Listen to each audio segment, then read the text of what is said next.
नमस्कार विद्यार्थी मित्रांनो, मी रुपाली देवरमनी आज इयत्ता 9वी प्रकरण 6 महिला व अन्य दुर्बल घटकाचे सक्षमीकरण या पाठाविषयी आपल्याला माहिती पाहायचं आहे. तर स्वतंत्र लढ्यात स्त्रियांनी मोठ्या प्रमाणात भाग घेतला होता. स्वातंत्र्योत्तर काळातही स्त्रियांचे योगदान सर्व क्षेत्रांमध्ये महत्त्वपूर्ण आहे. म्हणजे त्याचा अभ्यास आपण या पाठात करणार आहोत. तसेच स्त्रियांच्या व अन्य दुर्बल घटकांच्या संदर्भातील कायद्याचा अभ्यास आपण करणार आहोत. आता आपल्याला दर हजारी पुरुषांच्या मागे स्त्रियांचे प्रमाण किती, तर जनगणना वर्षी 1951 मध्ये स्त्रियांचे प्रमाण दर हजारी पुरुषांच्या मागे काय होतं, 946 होतं. 1961 मध्ये 941 होतं. 1971 मध्ये 930 होतं.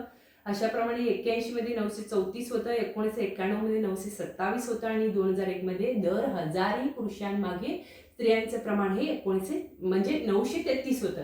दर हजारी पुरुषांमागे स्त्रियांचे प्रमाण का घटत आहे याचा कारणाचा शोध आपल्याला घ्यावायचा आहे.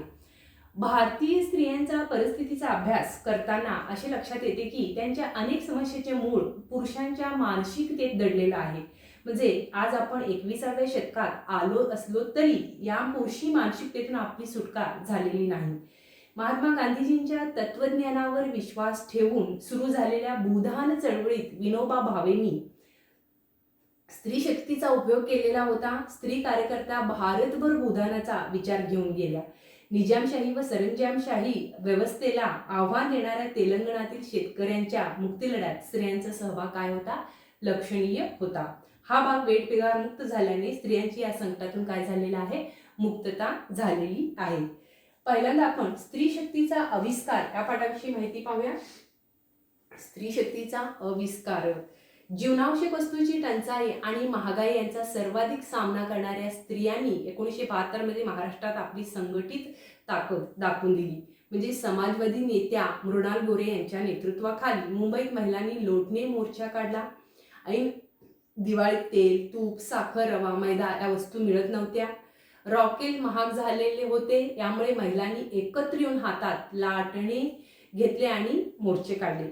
या आंदोलनाला यश मिळाले आणि महिलांच्या सामूहिक शक्तीचा आविष्कार जनतेला समजला. अशा प्रकारे स्त्री शक्तीचा आविष्कार या मुद्द्याबद्दल आपण माहिती घेतलो. तर पुढचं आहे चिपको आंदोलन. चिपको आंदोलन बघा, स्त्री शक्तीचा विधायक आविष्कार 1973च्या चिपको आंदोलनात दिसून येते. म्हणजे हिमालयाच्या पायथ्याशी असणाऱ्या जंगलातील झाडे व्यापारी उद्देशासाठी मोठ्या प्रमाणावर तोडली जाणार होती.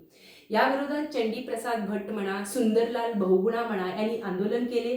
स्त्रियांनी हातात हात घालून वृक्षाभोवती फेर धरण्याचे तंत्र अवलंबले. म्हणजे तेथील स्त्रियांनी ह्या वृक्षतोड्यांना विरोध करण्यासाठी वृक्षाच्या हातात हात घालून वृक्षाच्या गळ्याला पडले. म्हणजे वृक्ष तोड होऊ नये म्हणून जंगलातील झाडांना त्यांनी मिठी मारून त्याचा बचाव करणे हा या आंदोलनामागचा उद्देश किंवा स्वरूप असल्याने त्यालाच आपण काय म्हणतो, चिपको आंदोलन असं म्हणतो. म्हणजे आंदोलनात स्त्रियांनी मोठ्या प्रमाणात सहभाग घेतलेला होता. या परिसरातील कृषी अर्थव्यवस्थेत महिलांचा काय होता, मोठ्या प्रमाणात म्हणजे व्यापक सहभाग असलेला दिसून येतो. मग गौरादेवी या कार्यकर्त्यांनी स्त्रियांमध्ये त्यावेळेला जागृती निर्माण केली. त्यांना सुदेशा देवी बचनी देवी यांची मदत मिळालेली होती. पुढचं आहे मद्यपान विरोधी आंदोलन. मद्यपान विरोधी आंदोलन बघा, 1992 मध्ये आंध्र प्रदेशात मद्यपान विरोधी चळवळ सुरू झालेली आहे. पुढे त्याला विविध राज्यांमध्ये चांगला प्रतिसाद मिळाला. मद्यपानाच्या व्यसनामुळे घरातील कर्ता पुरुष अकाली मृत्यू पावल्यास घरातील अन्य सदस्यांवर संकट ओढावते. त्याचा सर्वाधिक फटका स्त्रियांना बसतो. म्हणजे दारूमुळे दुःख, दैन्य यांचा सामना करावा लागतो. या आंदोलनाला आंध्र प्रदेशातील अरक विरोधी आंदोलन उपयोगी पडलेलं आहे. आंध्र प्रदेशात सरकारी धोरणांमुळे अरक स्थानिक दारू विक्रेत्यांनी गावोगावी दुकाने उघडलेली आहेत. गावोगावची गरीब म्हणा, कष्टकरी जनता म्हणा दारूच्या आहारी गेली होती. म्हणजे अशातच राज्यात साक्षरता कार्यक्रम खेड्यापाड्यात राबवला जात होता. या कार्यक्रमात सीता मा कथा, सीतेची गोष्ट सांगितलेली जायची. सीता गावकऱ्यात जागृती निर्माण करून दारूला कशी अटकाव करते या कथेत सांगितलेलं होतं. म्हणजे 1992 मध्ये आंध्र प्रदेशातील नेल्लोर जिल्ह्यातील दुबागुंटा गावात 3 तरुण दारूच्या नशेत एका तळ्यात बुडून मरण पावलेले आहे.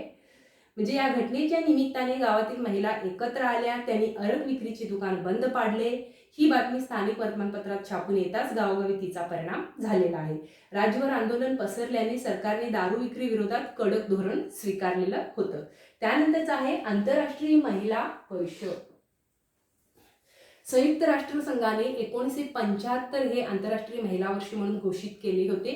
शांतता, विकास आणि स्त्री पुरुष समानता ही या कार्यक्रमाची काय होती? त्रिसूत्री होती. भारत सरकारने 1975 मध्ये डॉक्टर फुलरेणी गुहा यांच्या अध्यक्षतेखाली महिला आयोगाची स्थापना केली. स्त्रियांचे सामाजिक स्थान म्हणा, त्यांचा दर्जा, स्त्रियांसंदर्भातील घटनात्मक तरतुदीचे परिणाम, तसेच स्त्रियांचे शिक्षण व त्याची टक्केवारी, शिक्षणामुळे त्यांचा झालेला विकास, नोकरी करणाऱ्या स्त्रियांच्या अडचणी, स्त्रियांच्या रोजगारासंदर्भातील वर्तमान परिस्थिती, त्यांचे वेतन, पुरुषांच्या तुलनेत स्त्री पुरुष प्रमाण, जन्म मृत्यू दर, स्त्रियांची भूमिका अशा सर्वकष मुद्द्याच्या आधारे पाहणी करण्यात आलेलं आहे. या सगळ्या पार्श्वभूमीचा विचार करून महाराष्ट्रात 1975 मध्ये स्त्री मुक्ती संघर्ष समितीच्या वतीने स्त्रियांसाठी राज्यव्यापी परिषद झाली. सर्वच क्षेत्रातील स्त्रियांचा या परिषदेत सहभाग होता.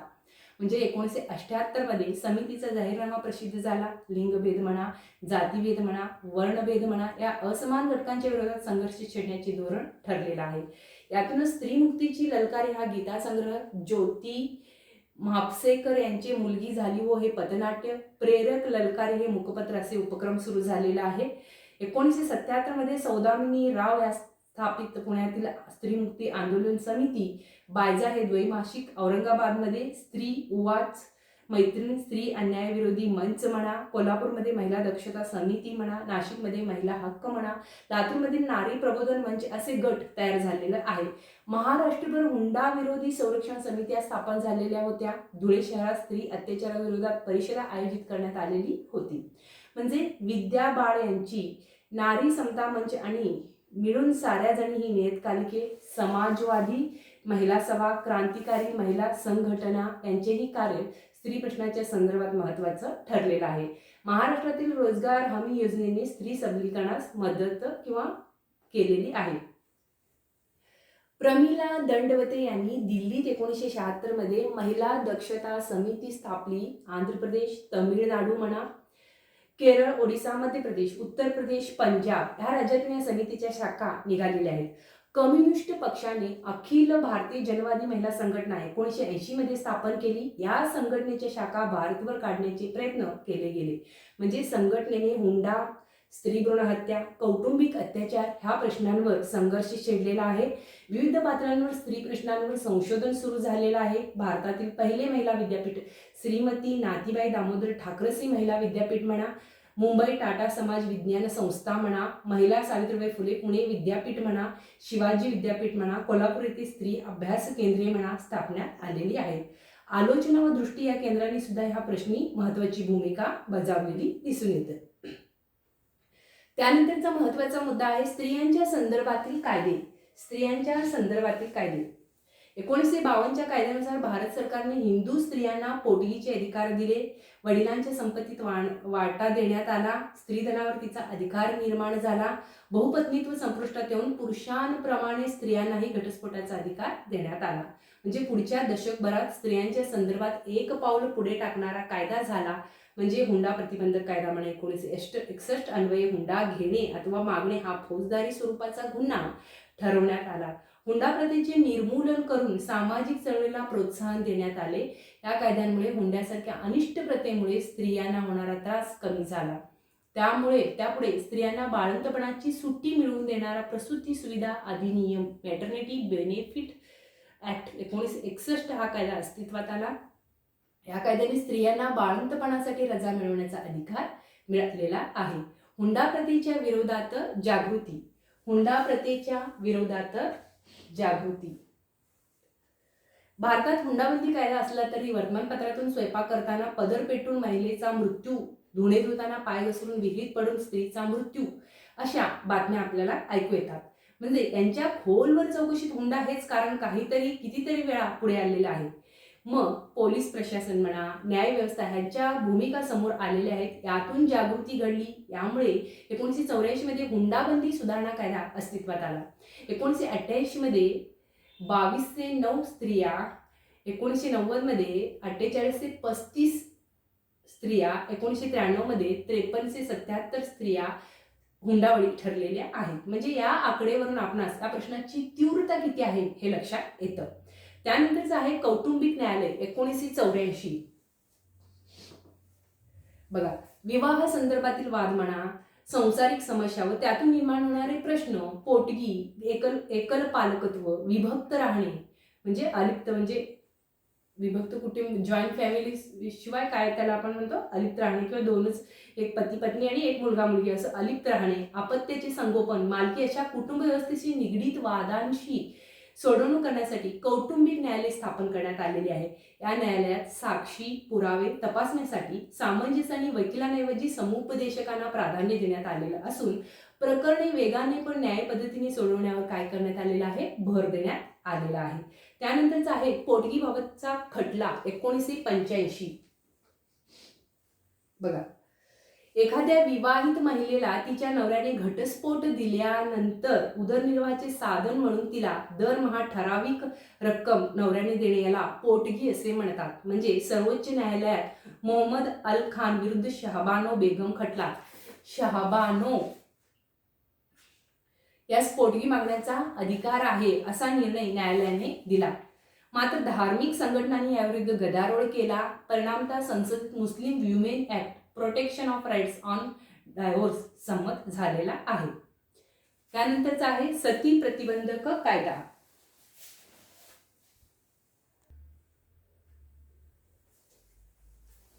आता आपण पाहणार आहोत सती प्रतिबंधक कायदा. सती प्रतिबंधक कायदा 4 सप्टेंबर 1987 रोजी राजस्थानातील देवरा गावात रूपकुंवर नावाची विवाहिता सती गेली. म्हणजे ती स्वेच्छेने सती गेली नाही, तिला सती जाण्यासाठी प्रवृत्त करण्यात आले. तिचे सती जाणे, सती प्रथेचे उदात्तीकरण करणे या सर्वच गोष्टी काय होत्या, एक प्रकारे बेकायदेशीर होत्या. मीना मेनन, गीता सेधू, सुजाता आनंदन, अनु जोसेफ, कल्पना शर्मा या स्त्री मुक्तिवादी कार्यकर्त्या आणि पत्रकार यांनी या प्रकरणी काय केलेले आहे, सत्यशोधन केले. सरकारने 1988 मध्ये कडक तरतुदी करून सती प्रतिबंधक कायदा संमत करण्यात आला. त्यानंतरचा आहे मानव अधिकार संरक्षण कायदा. मानव अधिकार संरक्षण कायदा. बघा, स्त्री आणि पुरुष यांच्यावरील अन्याय दूर व्हावा म्हणून 1993 मध्ये हा कायदा करण्यात आला. त्यासाठी राष्ट्रीय मानवाधिकार आयोगाची नेमणूक करण्यात आली. म्हणजे त्याच धर्तीवर काही राज्यांमध्ये राज्य मानवाधिकार आयोग स्थापन झाले. या कायद्यानुसार सामूहिक अत्याचार म्हणा, घटस्फोटित महिलांची सामाजिक स्थिती म्हणा, स्त्रिया व सुरक्षित कार्यस्थळ या विविध गोष्टीवर कायद्याने प्रभावी भूमिका बजावून स्त्रियांवरील अन्याय कमी करण्यास मदत केलेलं दिसून येतं. त्यानंतरचं आहे महिलांसाठी आरक्षण. 73 आणि 74व्या संविधान दुरुस्तीने ग्रामपंचायत, पंचायत समिती, जिल्हा परिषद, नगरपालिका, महानगरपालिकांमध्ये 1/3 जागा स्त्रियांसाठी राखून ठेवल्या आहेत. म्हणजे सरपंच, अध्यक्ष, नगराध्यक्ष, महापौर या पदांसाठीही 1/3 पदे स्त्रियांसाठी राखीव ठेवण्यात आली आहेत. देशातील महाराष्ट्रासह अन्य 15 राज्यात महिलांसाठी 50% आरक्षण देण्यात आले आहे. या तरतुदींमुळे महिलांना कारभारात सहभाग घेण्याची संधी मिळते. म्हणजे स्वातंत्र्योत्तर काळात भारतीय संविधानाने स्त्री पुरुष समतेची तत्वे स्वीकारली.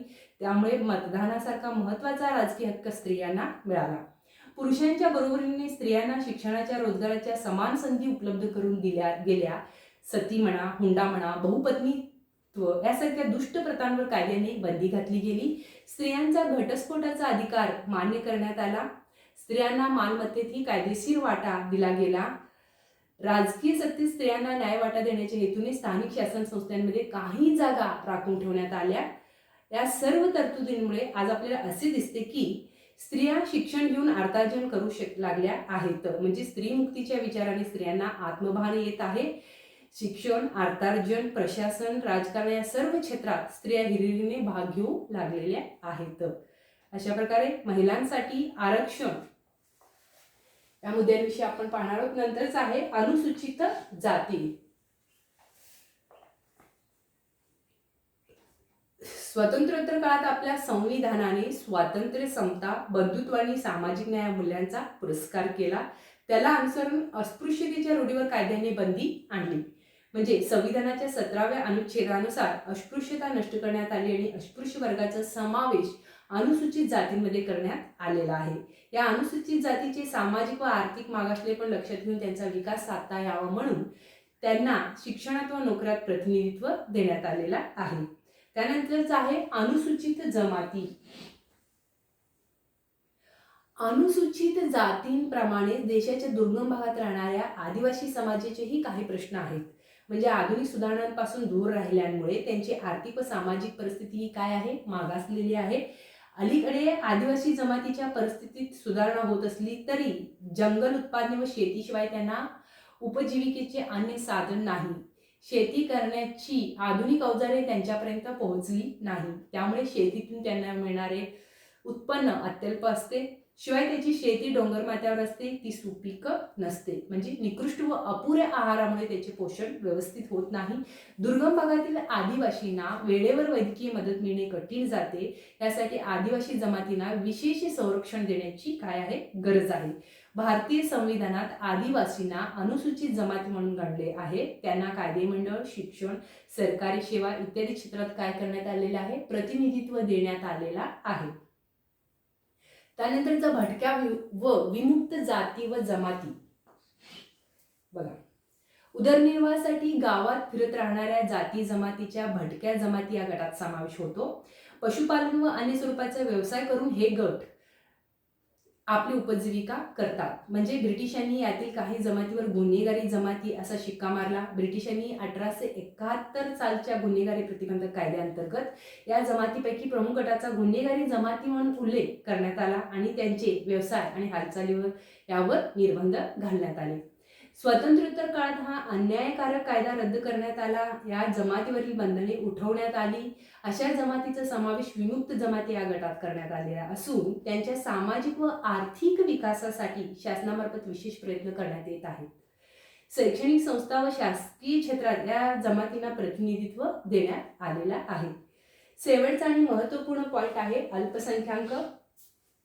बघा, एखाद्या समाजात धार्मिक, भाषिक किंवा वंशिकदृष्ट्या संख्येने कमी असलेल्या व्यक्तीचा समूह म्हणजे अल्पसंख्याक होय. आपल्या देशात विविध धर्म आहेत, पंथ आहेत आणि भाषा आहेत. असल्यामुळे आपल्या भारतात सांस्कृतिक विविधता आपल्याला दिसून येतो. सांस्कृतिक परंपराही काय आहेत, वेगवेगळ्या आहेत. या सांस्कृतिक परंपरा जपता याव्यात, आपल्या वैशिष्ट्यपूर्ण भाषेचा विकास करता यावा यासाठी संविधानाने नागरिकांना सांस्कृतिक व शैक्षणिक हक्क दिलेले आहेत. म्हणजे अल्पसंख्य असलेल्या गटांना आपापली भाषा, संस्कृती, परंपरा याचे रक्षण आणि संवर्धन करण्याचा हक्क आहे. त्यासाठी स्वतंत्र शिक्षण संस्था स्थापन करण्याचा सुद्धा त्यांना काय आहे, हक्क आहे. त्याची प्रगती साधण्यासाठी शासनामार्फत विविध योजना राबवल्या जातात. पुढील पाठात आपण भारताने स्वातंत्र्योत्तर काळात विज्ञान व तंत्रज्ञान क्षेत्रात केलेल्या प्रगतीविषयी माहिती घेणार आहोत. तर इथे आपला प्रकरण संपतो. या पाठामध्ये आपण महिला व अन्य दुर्बल घटकाचे सक्षमीकरण कसं करायचं ह्या गोष्टीबद्दल पाहिलेलं होतं. सती प्रतिबंधक कायद्याविषयी पाहिलो. मानव अधिकार संरक्षण कायदा म्हणजे ह्युमन राईट्स बद्दल सुद्धा पाहिलो. महिलांसाठी कुठकुठले आरक्षण देण्यात आल्या, अनुसूचित जाती आणि जमातींविषयी पाहिलो किंवा भटक्या व विमुक्त जाती जमातीविषयी पाहिलो. अल्पसंख्याकांच्या प्रश्नाविषयी सुद्धा माहिती आपण पाहिलेला आहोत. अशाच प्रकारे प्रत्येकाने व्हिडिओ पहा, लाईक, शेअर आणि सबस्क्राईब करा, जेणेकरून प्रत्येक व्हिडिओचे नोटिफिकेशन तुमच्यापर्यंत येत राहील. धन्यवाद.